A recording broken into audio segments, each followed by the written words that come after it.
Money also tend to be a way in which people respond to their emotions. There are people that when they're feeling depressed, like their coping mechanism is, I want to go shopping. I'm using money there to distract myself from what I'm going through. Sometimes it can prolong the phase of grieving or healing from what the person is going through. When we see maybe the relationship that you now have as an adult with money, we also tend to look in terms of how did you grow up. Sometimes you find that majority of people growing up in poverty grow up with that mentality of being scared, not having something. That fear is still existing so much within us. Money is a conversation we cannot run away from. I've seen it affecting or compromising mental health of a number of people. It takes really short a period of time and for people to wake up and find themselves obsessed with gambling. The concept of marketing also is one of the things that really messes our relationship with money. Sometimes you find that kids are in other headaches that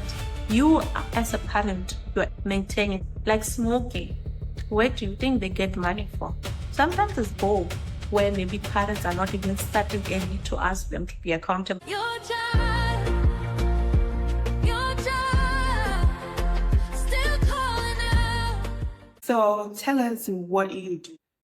Okay, thank you so much, Dandani. I'm so happy to be here. So my name is Mutshinye, as you've already introduced me. So I'm registered with HPCSA as a registered counselor, and my field is basically mental health and psychology intervention. So yeah, that's what I do. I talk to people, I sit down with people, and we unpack in terms of what they're going through in their psychological well-being. Yeah, that's my everyday job. Oh, that's very interesting. So what topics would you say you're most interested in when it comes to mental health and psychology? Because mental health is very broad, and I'm more interested in looking into a person holistically, like holistic approach when it comes to mental health. You find that a lot of things that people present with are stemming from different aspects of their patterns of trauma. But my main interest, or what I find to be more interesting working on, is terms of how people grew up, which tend to shape even the way they perceive life now, which tend to shape even the way they view relationship, the way they view money as well, which is a very important aspect. So I love that. I like providing that intervention more in terms of having to understand how growing up have shaped the person to be who they are now. Yes. Well, that's wonderful. But today we're going to talk about money, right? Which is one of the topics that you're very interested in. Definitely. Thanks so much for making that time. So diving into that, people may think that maybe like money problems, or maybe when they think of money, they think of like finances, like income, budget, expenses and all those things. But psychology states that money is emotion. So take us through that. What does that mean? Very true. Money also tend to be a way in which people respond to their emotions. Like we all relate with money in different form, more especially looking at how does now trauma step in terms of influencing us on how we view money, our expenditures also on money. As much as I'm not a financial advisor, there are other patterns that in psychology we tend to view them to say that these patterns of behavior or the way the person perceives money is also influenced by their background and their psychological state of where they are right now. I'll give an example, and then there are people that when they're feeling depressed, like their coping mechanism is, I want to go shopping. I'm using money there to distract myself from what I'm going through, which sometimes is a good bad thing because it can buy into the trauma state where the person is. It can prolong the phase of grieving or healing from what the person is going through because we keep distracting ourselves with what we afford, which is money. So would you say that it's always the case where like we are inspired or like rather influenced by emotions in how do we manage our money? Definitely emotions plays a huge role. Let's look at an aspect where a person, I'm gonna try to give as many examples as possible so that also our viewers can also be able to understand. And I'm pretty sure that it's also things that they kind of relate with for majority of them. One, when you look at money and you like, okay, a person come and they see they're struggling maybe with gambling addiction. the concept today, as much as it's gambling addiction, the concept is money. I want to have more. What I'm having is not enough. I want to raise another means of having more, right? And hence someone can now be in a form of where they are addicted into things such as gambling, because the idea is just, I want to make more, right? And in that wanting to make more, sometimes you find that this person is basically, sometimes you find that it's somebody that they are not satisfied with the way they are. Sometimes you find that it's somebody that they are emotional, and somebody that might struggle also to control the anger that they have towards life in general and other things. You find that often they tend to struggle more with money, because the moment I lose that 200 right when I'm in there, then I lose everything. I just want to kind of let me win, let me play, let me chase this money that I've lost, which really impacts money. So yeah, emotions plays a huge role in that. That's quite interesting. Because now I'm thinking, when you're speaking of emotions and stuff, every time I clear a cut, Yeah. I'm the most excited. I'm happy. Like, I'm really looking forward to my order to arrive. I don't want to lie. And it's very true, eh? Because sometimes we do it to soothe ourselves. Sometimes we just experience euphoria or whatever it is. So, what of a situation when I think I need something? I don't think I'm being emotionally influenced, but I think I really need something. But then maybe it's something that is not that useful to me at that point in time. I just want it because I can have it. Yeah. Like, how would you explain that scenario? I think if you afford it, then good to go. If you check your priorities right as well, then you're good to go. But it shouldn't be a case where we're just obsessed about being the cat, clearing the cat all the time, without really looking at the necessities of other things. And also the cycle that we surround ourselves with tend to play a very huge role in terms of how we relate with money and how we utilize the money that we have. But sometimes if you are spending so much time with people that maybe influence you to be a spender, or people that are flashing whatever that they have, and you perceive or you see yourself as lacking, and you start to feel that pressure, definitely the way you're going to use money there is going to change. Like it might be not prioritizing what you have at home, what kids do not have, but I just want to have, want to look good, I want to fit in. So yeah, it's also one of those things. So, when would you say a person's relationship with money begins? At what age? Such a lovely question to look into. So, our circumstances, how we grew up. And by the way, Tanani, I like people trying to throw this thing as if it's a joke when they say, in psychology, they'll always say, tell me about your childhood. Yes, so I'm gonna remind you again that that's where money comes in as well. Yes. So when we see maybe the way you spend your expenditures and all of that, the relationship that you now have as an adult with money, we also tend to look in terms of how did you grow up. I'll give an example. Sometimes you find that majority of people growing up in poverty, definitely they grow up with that mentality of being scared, not having something, the fear of I want to go through what I went through when I was growing up, where they'll literally be having nothing to eat and we have to ask from outside, right? And you find that as we grow to be adults, that fear of not having, sometimes you find that it's still existing so much within us, to a point where we have other adults that grew up in such situation where now they're financial holders. What is the financial harm? Lacking of a better term, or a professional term, I'll put it as being seen as stingy. Like every money that you have, you just wanna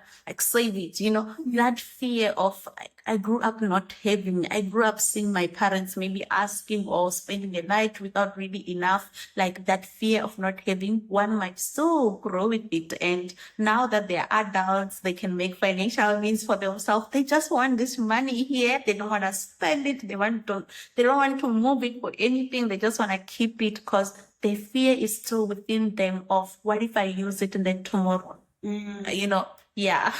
So that's where our childhood backgrounds tend to relate or tend to surface as we grow up and exposing the kind of relationship that we now have with money. On the other hand, Delani might find that somebody that grew up not having, when they start having, they get to be sweat white and like, wait for this. Stop it, Andre. Like they go into that phase, oh, I couldn't wait for this. And you find this person now uses money to flash because it's what they didn't grow up having. So hence, when people can go through the same way of growing up or the same type of trauma, family related traumas that one can grow up in, but how they're gonna relate with money becomes a very personal thing. Like becomes a very like intimate relationship that one have with money. The same way someone might be broke and their moods have changed, they're now income beings because of not having. Yeah. Wow, interesting. So how would you say family attitudes and how parents manage their money influence or affect children? Parents plays a huge role, remember, when it comes to children growing up or how children relate with the outside world as they continue to find themselves. In that circumstance, I'll also give an example with a child that is growing from a family where you are taught to manage your own money. A child that is growing, being given 1 rand to say, oh, this is your 1 rand. You see how you spend it. Tomorrow, you get another 1 rand. And comparing that child to a child that mom will give this child 5 rand and say, this money is for the week. And the other one is given 1 rand every day. Definitely, we are grooming something different from them in terms of budgeting. One, you might find that the child that is given 5 rand and say, this 5 rand is going to last you for a week. So whatever that they do, as a mom, I'm not involved. As not that I'm not involved. As long as you finish the week with the money, that child is going to have that thing to say, this money is supposed to last me for a year. So I need to be very calculative of how I'm spending the money. So the way that child will grow to relate with money is different from the one that, okay, I know I can buy music today, tomorrow I'm going to get another. That child from me. That's quite interesting. Yes. I'm working on my money. Okay. I'm really working on it. But I'm the kind that knows or that thinks that I will always get money. Yeah. Like, I can never go without. So I can spend it however I want today. Tomorrow will come with its own money kind of thing. Mm-hmm. And it's not because I'm going around asking for people. I just know ways of making money. Yeah. So, and I'm the kind that grew up getting pocket money every day. So it's like day by day. So I do see now the connection of how I think money would just appear. Yeah. There's like some money from someone abroad a long time ago or something like, and it does. The problem is that it always does. So this system for me has been working for a while. But I want to change it. So like maybe what are other things that you may suggest that I consider doing or adopting so that I can be a better financial manager? You're now putting me in that corner again where I'm giving like an NPC that really the way we relate with money, it's very personal and intimate.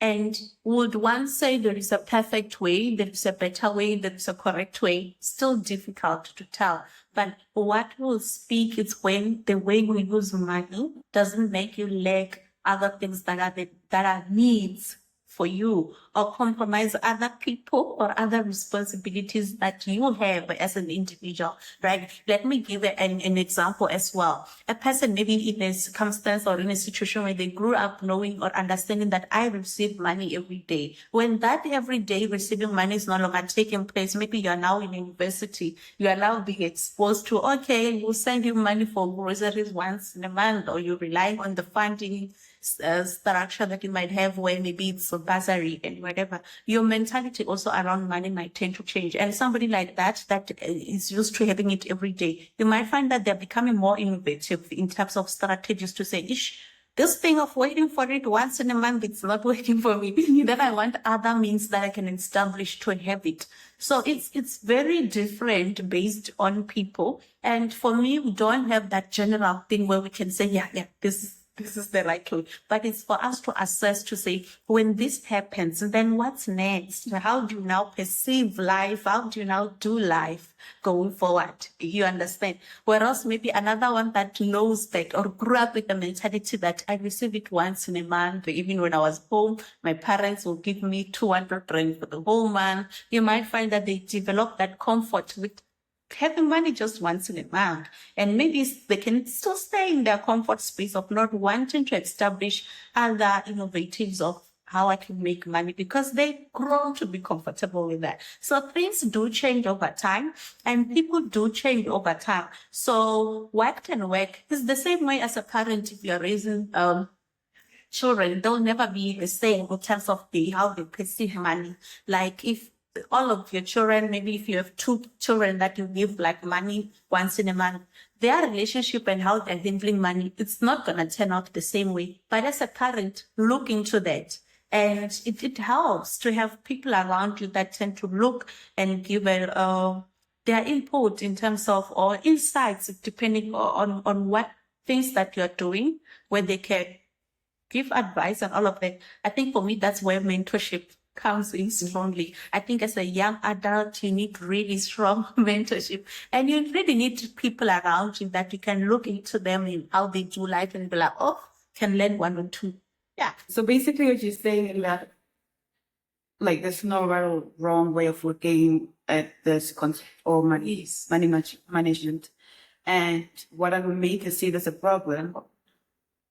My solutions may actually be very useful because like we're talking about like finding other streams of income or other ways of making money because I'm used to just getting it anytime.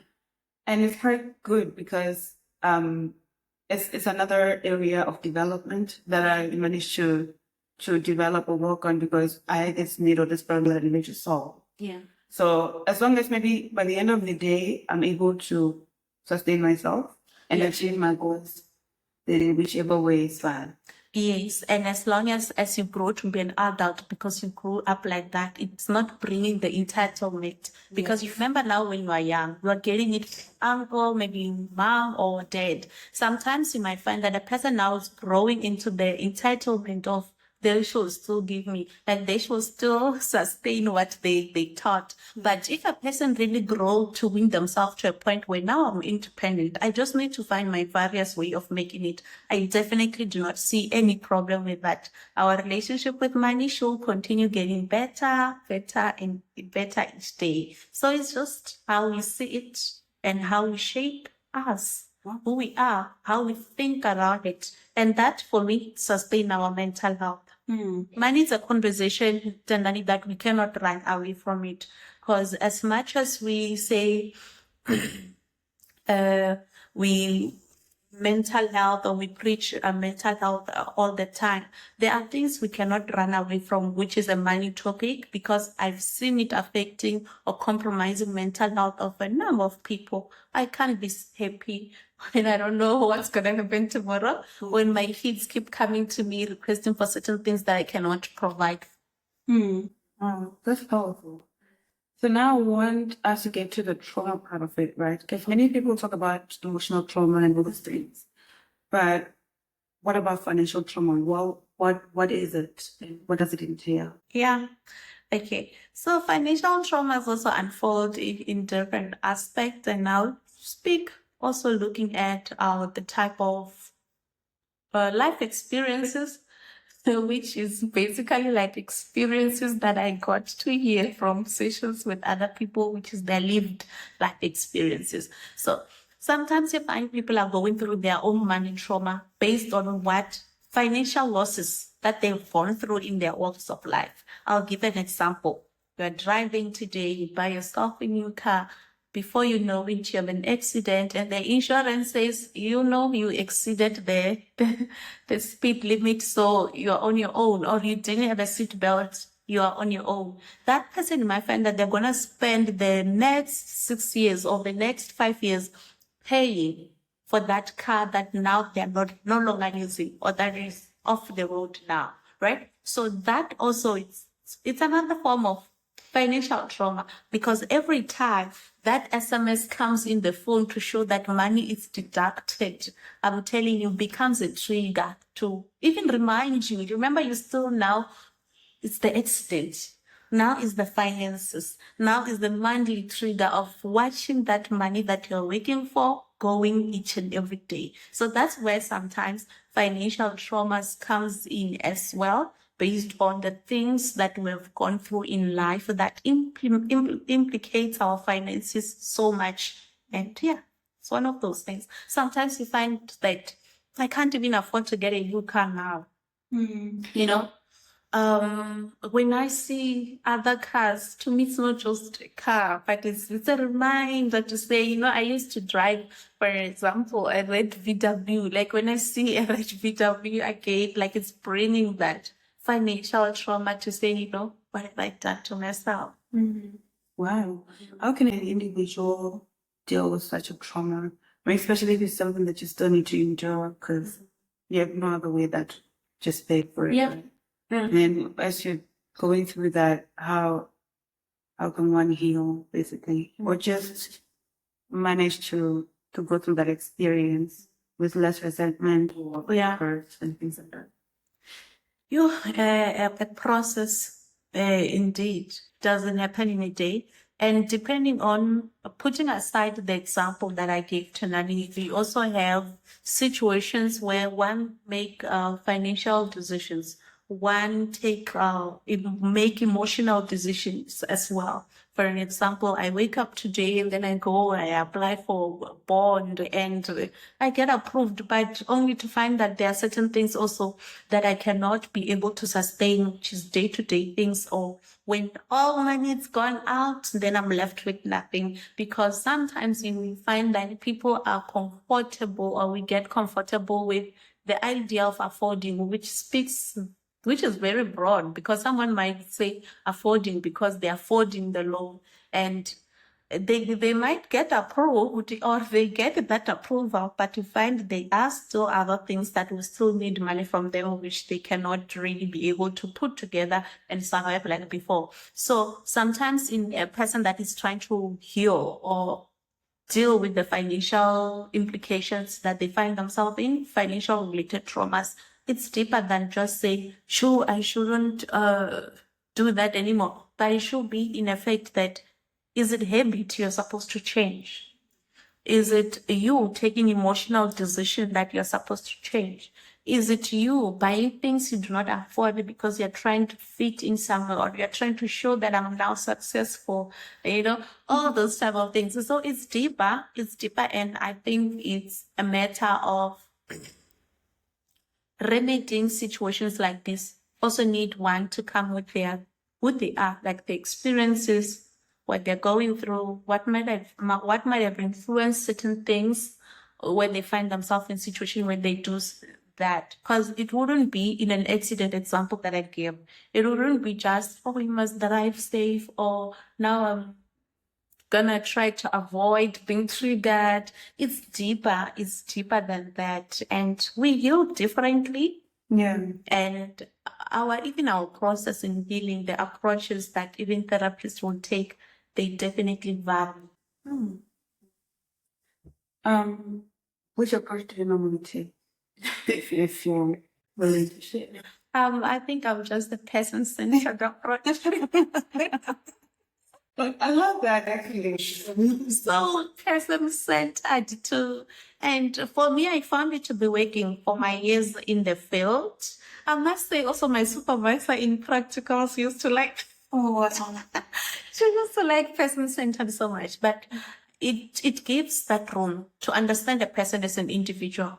Remember also, consultations and counseling are also about laying out a non-judgmental space. So for me, the person-centered approach enables me to see a person as individual, a situation of what the person is going through as an individual situation where there is no remedy that is just in the box. It applies, like, take this package to work, you know. So I think I like that, to get to understand the person, to say, who are you? You know, as much as you are coming today and you are crying about this, but who are you? You know, how's your life? Who are people around you? What's your support system? What do you like? What do you think influence most of the things that you do in terms of the behavior, in terms of your expenditures in buying? What does emotions like sad emotions do to you? What is a, a comfort? What are the comfort strategies maybe that you use? What's your coping mechanisms? So for me, I think it stems from that to say understanding a person as an individual helps, because at the end of the day, counseling is not about imposing maybe what you feel like it's about, but it's also about listening to somebody and give them a room to also suggest what they want to try. And in that space of them suggesting what they want to try, we look into that together with me as a professional to assess, to think, have you looked at this? And then the person still come back to you at the end of the date. And then I do believe that majority of us, we do have solutions of our lives within us. Sometimes we don't even give ourselves enough time to introspect. We don't give ourselves enough time to listen to ourselves, because how the world is so loud, eh? The noise around us, somebody saying this, someone is advising you this, social media is saying this, you see another quote and you're just trying to put things together like, yeah, this is the way to go, or this is wrong, this is right. So yeah, it's all about listening to someone Wow. and hear what will work for them. You mentioned that there isn't like a right or wrong way of looking at this, right? Yes. But we do know also that people can have unhealthy relationship with money. Definitely. So how would you define that? How would you define unhealthy relationship with money? Can you? Okay, interesting. Where money is used as a coping mechanism for a longer time, it gets to be wrong. Let me give an example. Maybe I'm grieving. I lost my partner. Or I'm going through the saddest moment in my relationship. If every time what will come to my mind is, let me take my wallet to go shopping, and every time I feel sad, or every time I feel triggered about my grieving phase, then I take my bag, let me go shopping. If it becoming a pattern of doing it all the time, because it's now pushed by emotions, I would say it's not a right way to grieve. Hence, when somebody is grieving, we look into what do you find yourself doing often lately? That. So also that to me, it's not a good way of handling money, because now the emotion or compromised mental health is now influencing what you do with money, right? Does it heal for a short period of time? It can work, because the moment you take your wallet and you go buy what you like, you're gonna feel excited, meaning that those sad emotions are going, right? But when you are done shopping, you're gonna come back, you fit that, you're still excited. After fitting, what is next? Which is where the biggest problem is. It means I'm gonna go back to feeling unworth. I'm gonna go back to feeling sad because I lost somebody. No, maybe materials or other thing can replace people that maybe we lost if we're talking about grief. So hence that's where that pattern of coping mechanism, it's lasting for a short period of time, but the challenge or the compromised mental health still remains that block.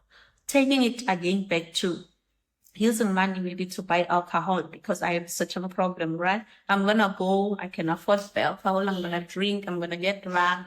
The following morning, that same challenge that pushed me to the alcohol is there. It means that it will still say, go for that coping mechanism. What is gonna happen from there is I'm gonna go drink again. If it's Monday today, when I come back again from work, because I'm avoiding to think about what I'm going through, I'm going to want to go back.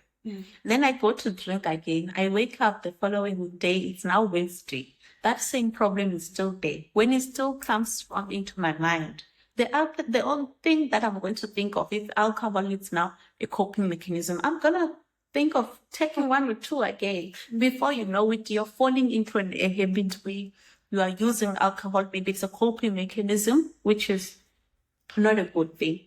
So yeah, how I relate with money, it's important. And the things we do with money when we are not at our best self, are things we need to look into them. That I think sometimes it develops into a pattern. Mm.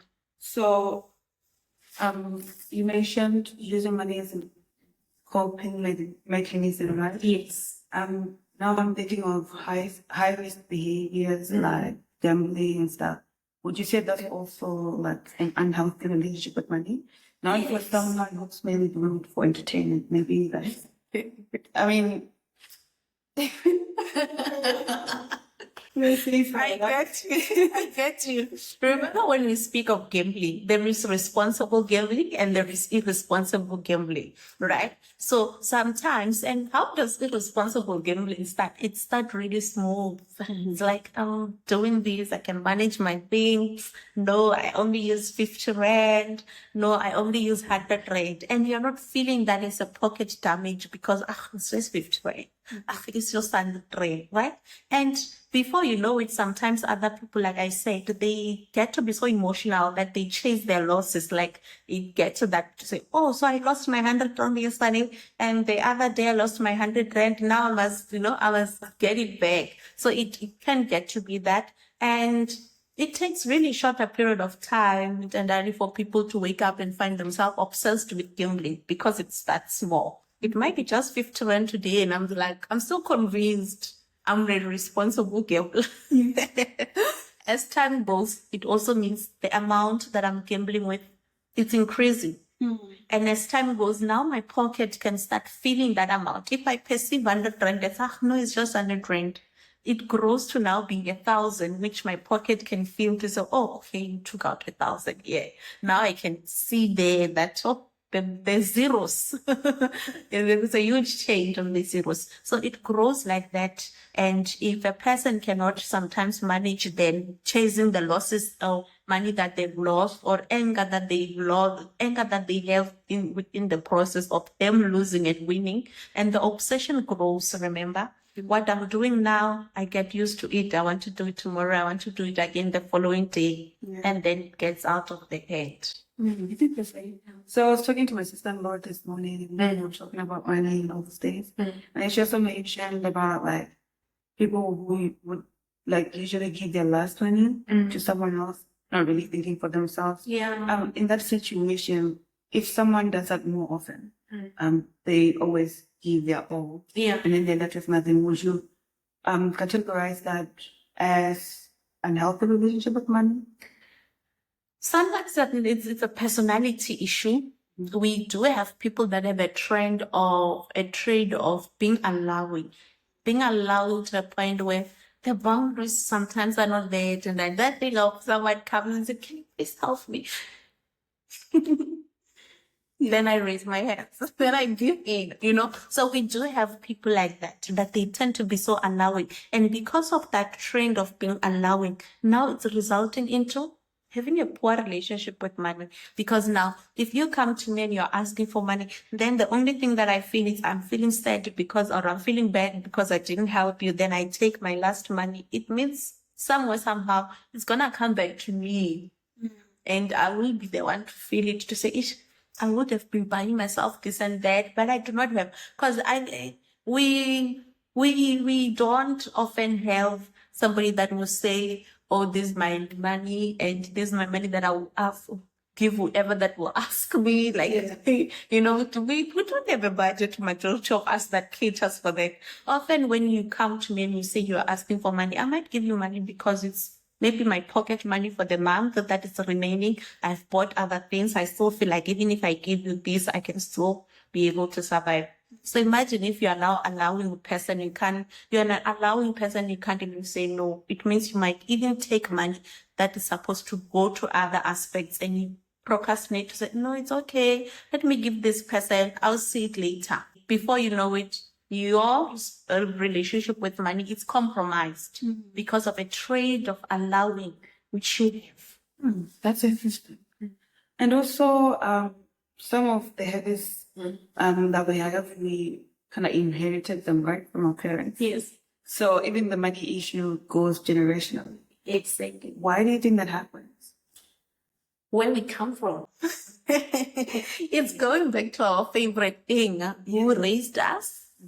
house our childhood. Yeah, if we have inherited that trait of being allowing, you might find that we grow to be later on people that cannot put their foot down onto something. And sometimes it's not really the trait or the things that we have inherited, but it's also the things we lacked to be trained on.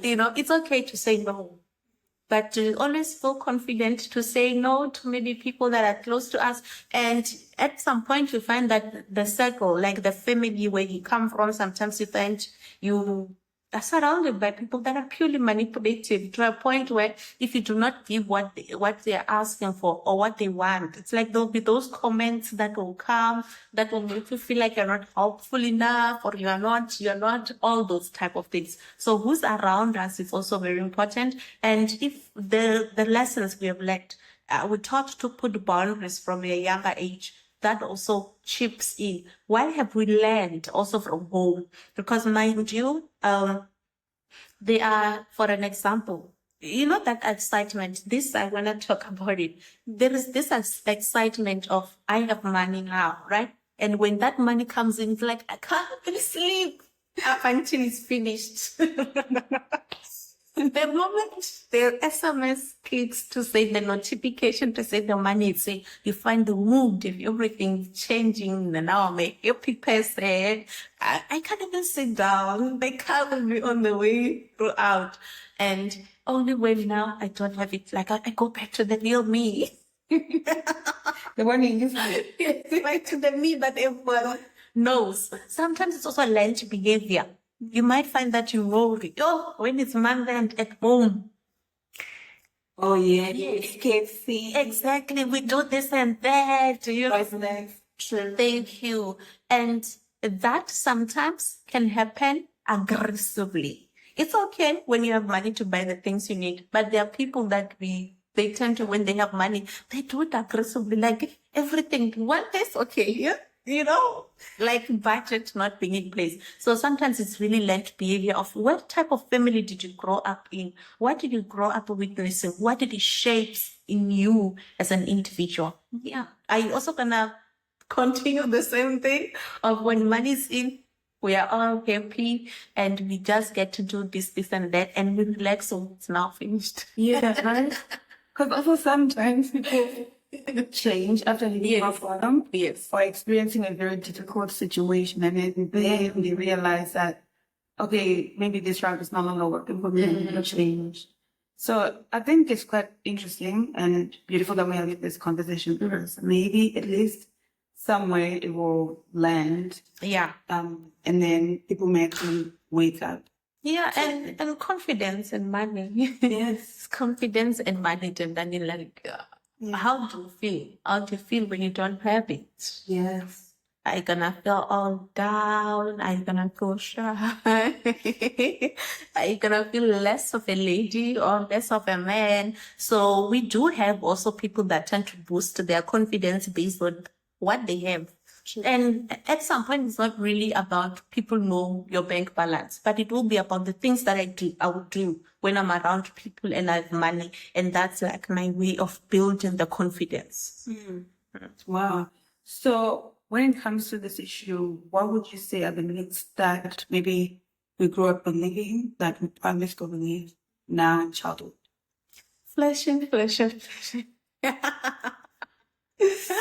And flashing is seen differently based on, do you afford? Is it your lifestyle? Is it what you believe in? Is it what you budgeted for? Because now, if my things are not in place, and I'm going to feel that pressure to say, the same way you find yourself buying really things you do not need, but simply you're buying them because of who's around. So like when I'm not buying, I'm not, Exactly. So sometimes we find situations like that. There are people that are affording, and there are people that will really have a budget for what we'll be doing. But there might be me and you that can just be like, everyone is doing this, I must also do it. And the next thing, I just feel pressured to do it. And sometimes it's that thing of saying, no, here people dress in this manner, or I want to dress in these brands to show that I'm but do you really have? Or it's about showing that you have? Do you really like that? Or it's about the brand that is known to be expensive? So yeah, we relate with money differently. And even when people enter relationships, romantic relationships, it's very important to have these money conversations and to also kind of look into how does this person perceive money, like what type of relationship do they have with money. Because now if we come from different money backgrounds and our thinking towards how we want to utilize the money, you might find that you are compromising me or I'm compromising you. Let me give an example. If you're a holder and let's say you're a holder, you hold it like you feel, what if it get finished? What if I tend to have an emergency? And on the other hand, the spender, I believe tomorrow will come with its own means of living. The imbalance that is going to be there is going to be huge. And would I say people that have same relationship with money couple because they have the same relationship with money? No, not necessarily, but it needs to be understood from the on-go, and the depth of it need to be known. From the on-go, where you tend to see to say, okay, he is like this, but we can do it in this way, where we now find our way of how we can proceed to live together. Wow. So if there's someone out there who thinks that they need to change their relationship with money, and they want to take a step forward, what would you advise? Or what are the resources or tools out there that you can actually leverage? Holding yourself accountable with finances is very important. Very super important. Super important. One day I was going through I have this thing of keeping the diaries. If the year end, I don't throw the diary away. I guess maybe it's because of the the records keeping, which is part of our ethics. So I was going through my diaries. I have a box where just like putting the tools that I use to document everything, just put in there. And in that box, I was like, okay, that box had a diary, like the wooden diary, like that is very dear to me. But I was happy to see how I've recorded, how I used the money that year. I was so excited and I felt so humbled.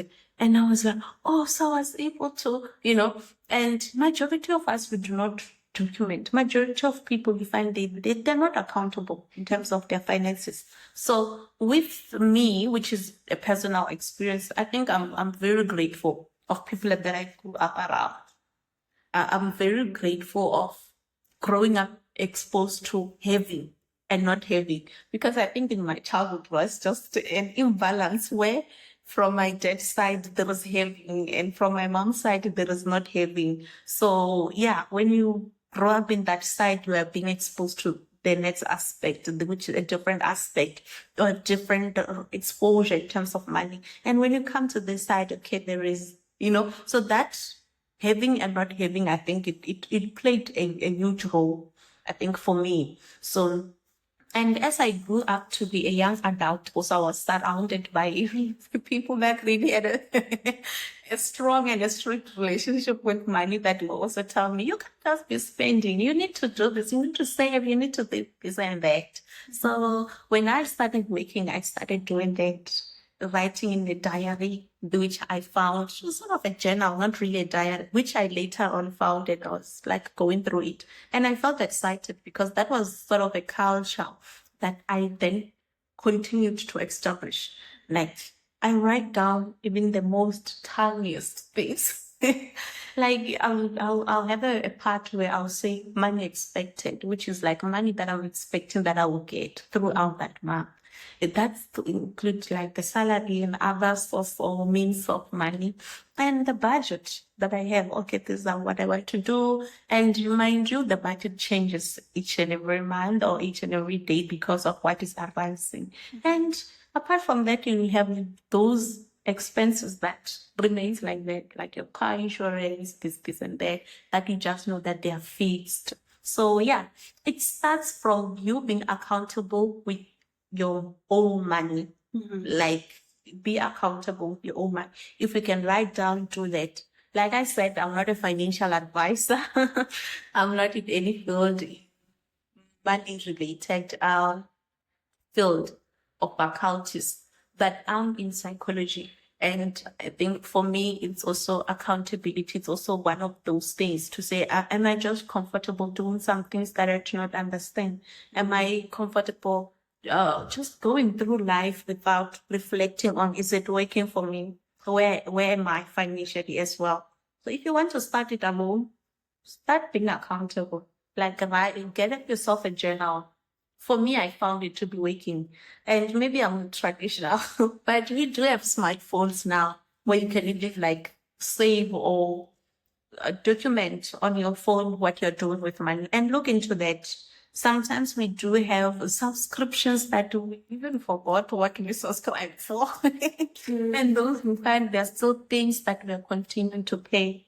And look into that also. Look into that. If you happen to find that, no, this is deeper, maybe by myself, I'm struggling, or I want to really find or try it with somebody that will hold me accountable.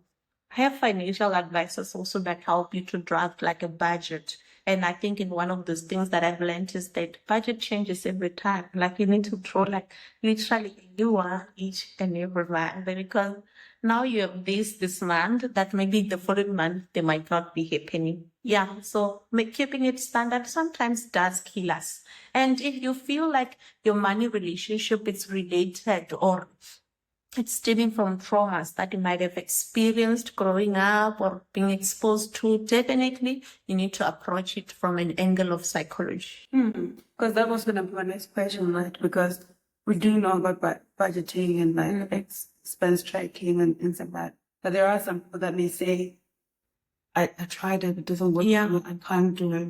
So in that regard, how would you say understanding money psychology really helps? Yeah, it would definitely help because sometimes you might find that I can write budget. I can do everything that is related to the financial advices that I can get, but then I struggle to say no. So it might mean that even that money maybe that I've placed somewhere or that I thought that I'm saving it, someone come and like, oh, darling, can you please help me? And I'm like, oh, okay. You know? And when that person leaves, I'm even feeling more guilty because I didn't want to do that. What have I just done? You know? Yeah, so, yeah, if you also see the trade of it being more of psychological challenge as well, it's important that we also seek psychological intervention as well. And sometimes the habits that we have, the habits we have are also, they chop in so much on their finances and the money in our lives. So look into that. Like look into that to say, where am I spending? Is it shopping? Then why? Am I satisfied with my cupboard? Why am I shopping more lately? Am I shopping more because I've gained weight or I've lost weight? I want to balance my wardrobe again or I'm changing my style. But I'm shopping more because it's just a habit that it excites me. So those are things we need to look into because money, how we spend it can also resemble what we're going through emotionally. So I just thought of something else. You're talking about. You're talking about someone who can't say no. I think it's also important for us to say no to ourselves sometimes. Definitely. Some people definitely when you just get whatever just as we can. Definitely. We also need to learn to say no to ourselves. And for me, I think the best way to say no to myself is when I know that I've done everything that I'm supposed to do for the month, and this is the money, this like the 500 rand that I'm giving me. And I know, like, if I'm going out and then I might leverage of using below that money. But if I start going abroad, it means I'm taking money from where it was not supposed to be taken from. So it's important we learn to say no to ourselves and also to kind of restrict the bad that we are doing. Do I afford it now? Do I need it now? Do I lay by it? Then I can't take it later on. So those are like questions we need to look into. And the funny part is that sometimes I'll go out into a shop and I'm like, oh, I'm so carried away. Like I want this, and I'm like, okay, let me go sleep on it. That's some discipline right there. Got people, and I outgrow that thing. And the moment I'm home, I'm like, no, man, I do have things with that color that still looks good, that I still feel confident in. That was good. So yeah, it's not all, I'm trying to say that it's not all those buying edges that we are supposed to have in the shop and immediately jump into it. Sometimes if you really want to assess if that thing is what you need, go home and ask yourself, do I really need that? And if the answer is so yes, then go buy it. You know? And the concept of marketing also is one of the things that really messes our relationship with money. The moment I say sale, we do have people, the moment they say sale, the moment it's written 20% off or 50% off, I'm going. So people also need to look into that because those are also sometimes marketing strategies that tend to really And they work in our psychology as well, right? Exactly. Because I found myself buying something that I didn't even think about, didn't even need. Yeah. But because of our personalization, right, it always comes to my feed. And I always see it, I'm like, actually, I kind of want that thing. And it's marked 20%. Yeah, no, it takes us back to the year we started Black Friday in South Africa. We're very excited. And later on, one would say, is it really sale? Because I remember people started to, later on after the stampede and everything, they were like, Charlie, the prices, they increase it and they decrease it and all of those things. So it really just go into how we relate with money. And sometimes really the marketing strategies get the worst out of us because they just find us at our weakness and we really believe that, it's promotion. It's 20% off, then I must have it now. Wow. Interesting. So for people out there that are raising children or around children in one way or another, what would you say to them if they want to raise healthy children with healthy relationship with money? What do they need to do that? Starting early for me is the best approach. Start early, and as a parent, you can have your different methods because definitely parents will also have their different ways of how they raise kids. But start early. If you give your child money also and you want to teach them accountability, and also it's a matter of try the one day. I will give you the pocket money one day if the children still buys from schools. Because also there are other schools where I know that kids are not even supposed to bring any cent, Try that. See how, look into that. When they come back, ask them, what did you buy? Things like those. Try them again with giving them just money for the week and get to know how they budget, how they use the money. Does it even get to Friday? Or sometimes they just go to school and they're excited. I have a lot of money today and they buy whatever that is high price for today. And the rest of the days you find that they don't even have that money anymore. So as a parent, it's important to start picking up this small details of money relationship with your child, and you see when you can kind of share, when you can educate, and teaching them to save. I think it's very important.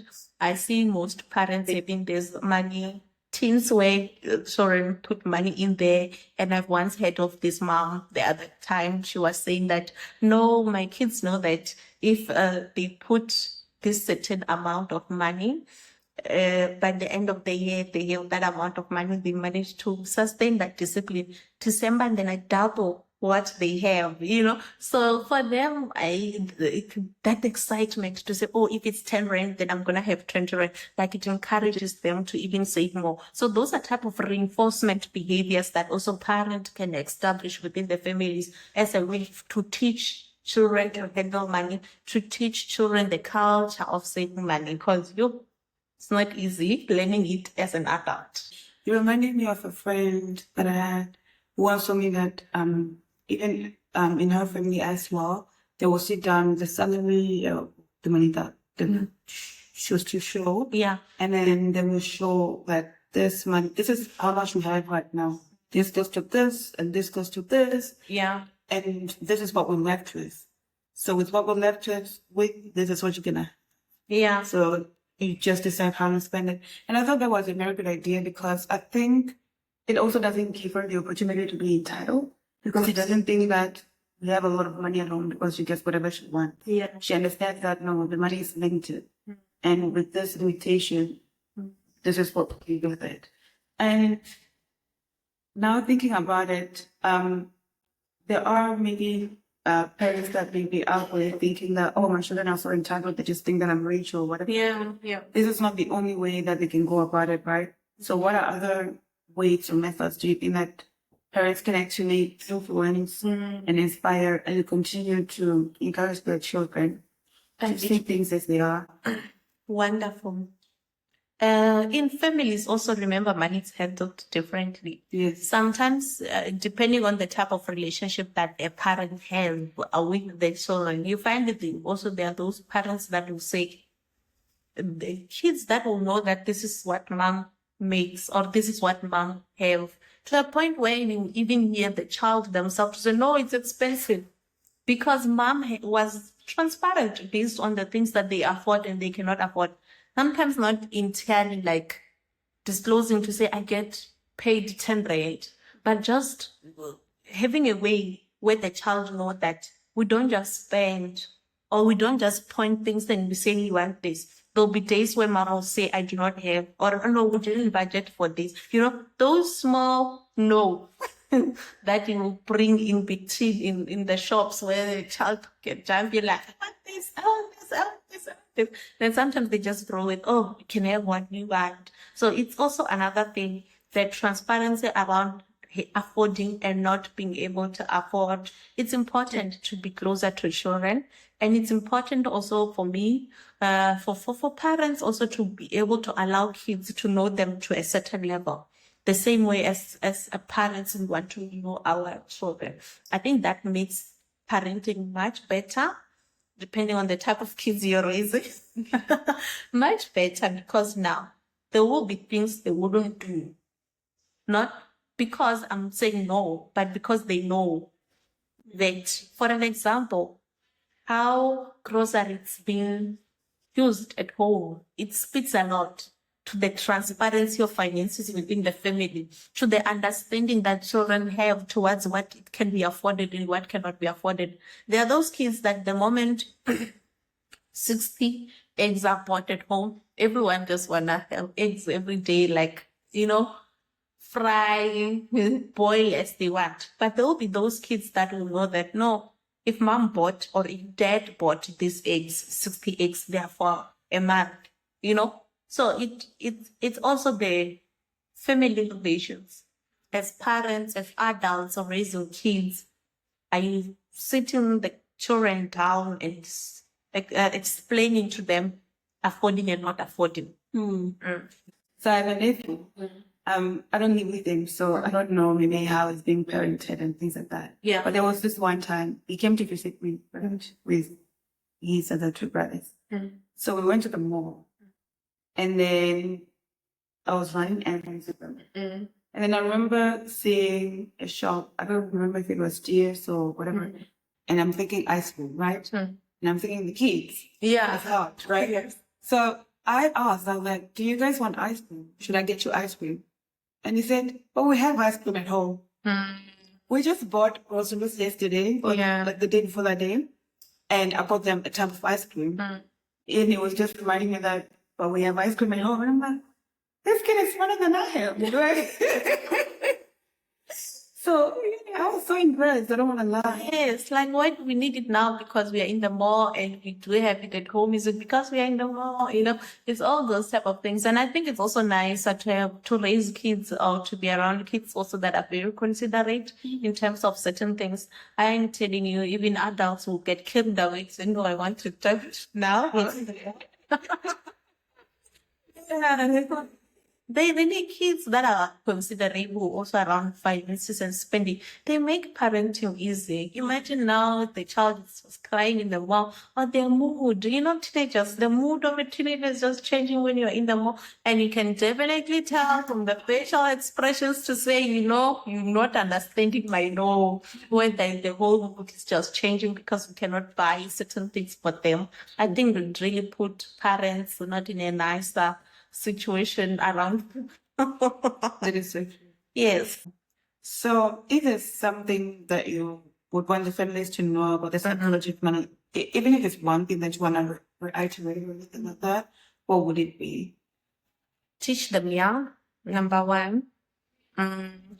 Teach them to be accountable also on money. Teach them to be accountable. Even if you give them money and you say it's theirs, get to know what they do with money. Sometimes these are kids also that we give money and they are even able to carry a lunchbox from home. Now I have both. I have money for lunch that is meant to buy lunch. I have lunchbox that I decided I want to make myself bread from home. The next day I go to school and I have everything. Sometimes you even find kids buying things that as a parent or as a parent you never even thought of, right? And sometimes you find that look, kids are in other habits that you as a parent, you're actually maintaining those habits. Like smoking. Where do you think they get money from? Sometimes it's definitely home, where maybe parents are not even starting early to ask them to be accountable to say, oh, what did you buy? Get interested. As a parent, get interested in your day-to-day child life to show you want to know, you want to understand. I think it does give them that thing to say, oh, I will have to explain. You start right here and there, they might not say it as truthful as it is, but it gives you that angle of being able to guide because now you know. That's true. Well, this was a very interesting conversation. I really learned a lot. Yeah. And there are definitely nuggets that I took for myself as well. So where can people find? Okay, thank you.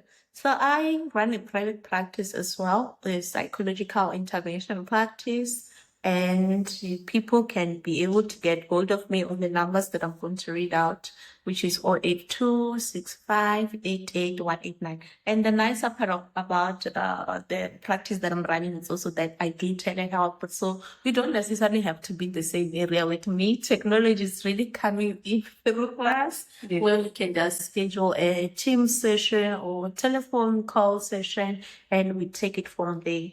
But do introspect on the relationship that you have with money, because now it might just be, no, I'm just a university student, but it grows to be a deeper thing where now it's not just about you.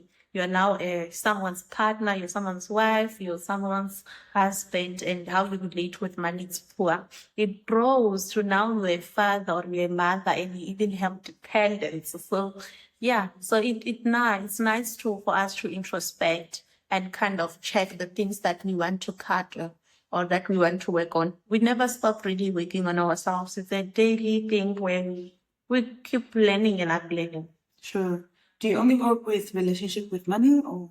Oh no, the interventions are very broad, depending on what you are presenting with, and it is definitely something that is beyond maybe my scope of practice, or where I see that this money relationship is not just a psychological money relationship. It's something that maybe need a financial advisor. I will be able to refer accordingly.